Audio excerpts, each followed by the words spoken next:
इस बीच में हम लोग जानते हैं कि काफी दिनों से उनके हत्या करने का साजिश रची जा रही है। उनके बेटे उमर अंसारी की ओर से माननीय सर्वोच्च न्यायालय में ये याचिका दायर की गई है कि उनके सारे मामले और उनको उत्तर प्रदेश के बाहर कहीं दूसरी स्टेट में शिफ्ट करके वहां ट्रायल करा लिया जाए और वहां उन्हें रखा जाए जुडिशियल कस्टडी में। अब उत्तर प्रदेश सरकार को नोटिस जारी हो चुकी है, उसमें कोई डेट भी फिक्स है, उसकी सुनवाई अभी चल रही है।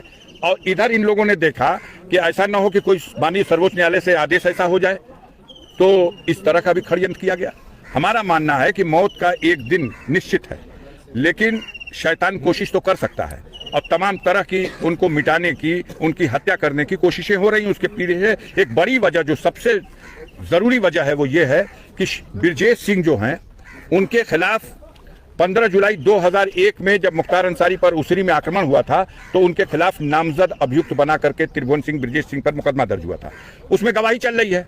तो हालत खराब यह है कि मुख्तार अंसारी कोर्ट में गवाही जब करेगा तो सजा निश्चित है। उसमें 5-6 गवाह गवाही कर चुके, तो उससे पहले कि उनकी गवाही हो जाए, उनके साथ कोई अनहोनी घटना हो जाए, ये प्रयास, ये षड्यंत्र, ये साजिश सरकार और अपराधियों की मिली जुली हिकमत के साथ उनके अधिकारियों के संरक्षण में ये सब अंजाम देने का प्रयास चल रहा है। हम लोग कानून के रास्ते से इसमें जो उनकी सुरक्षा के लिए हो सकता है वो कर रहे हैं। ऐसे में क्या आप लोगों का विभागीय से सब संपर्क हो पाएगा? नहीं, मैंने फोन किया था। वो जो एक सुविधा होती है परिजनों को, जो हफ्ते में 5 दिन कोई जेल में है तो वो अपने परिजन से फोन से बात कर सकता है, लेकिन इसमें उससे नहीं बात कर सकता, वो ही फोन करेगा तो बात होगी। तो उनका फोन तो आ नहीं पाया 4-5 दिन से। हमने जेलर को फोन किया, हमने सुपरिटेंडेंट को फोन किया, हमने बांदा के डीएम को फोन किया, अपनी तरफ से हमने फोन किया जी।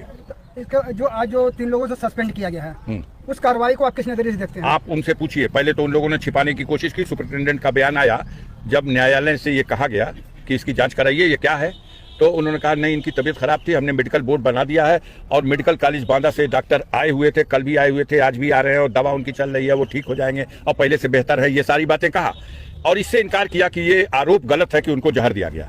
लेकिन जब आरोप गलत है तो जेलर का सस्पेंड होना साधारण बात नहीं है। 2 डिप्टी जेलर का सस्पेंड होना साधारण बात नहीं है। जिनकी देखरेख में खाना बनता था, जिनकी देखरेख में खाना चख करके तब उनको दिया जाता था, उन लोगों का सस्पेंड होना तो प्रथम दृष्टया ये साबित करता है कि आरोप सही था।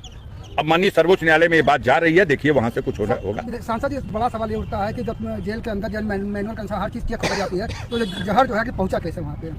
नहीं, कहा आपसे, जब पूरी मशीनरी लगी हुई है एक व्यक्ति को समाप्त करने के लिए, तो ये सब तो षड्यंत्र है। इससे पहले भी उनकी हत्या करने की अनेकों बार कोशिश की गई। कभी बम से उड़ाने की कोशिश की गई, कभी गोलियों से भूनने की कोशिश की गई।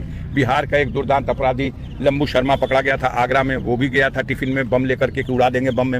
मिलने के लिए आया था कि मेरी माँ की आंख का ऑपरेशन कराने के लिए सहायता दे दीजिए, और उन्होंने चिट्ठी लेके आकर के और उनके अकाउंटेंट से वो पैसा भी ले गया अपनी माँ का ऑपरेशन कराने के बहाने से। और बाद में आया कि मेरी माँ का ऑपरेशन हो गया है, उसने आपके लिए खीर बना के दी है खाने के लिए। और जब मिलने के लिए जाना था तो टिफिन के एक डिब्बे में खीर थी और दूसरे डिब्बे में बंद था, लेकिन मारने वाले से होता है बढ़कर है बचाने वाला। उसने भेद खुल गया, पकड़ा गया और सारा रहस्य खुल गया, सारा पता चल गया। तो उनको तो हर बार गरीबों, करोड़ों लोग उनके लिए दुआ करते हैं और वही दुआ उनका कवच बन जाती है। तो वो जैसे हर बार बचे, इस बार भी बचे हुए हैं।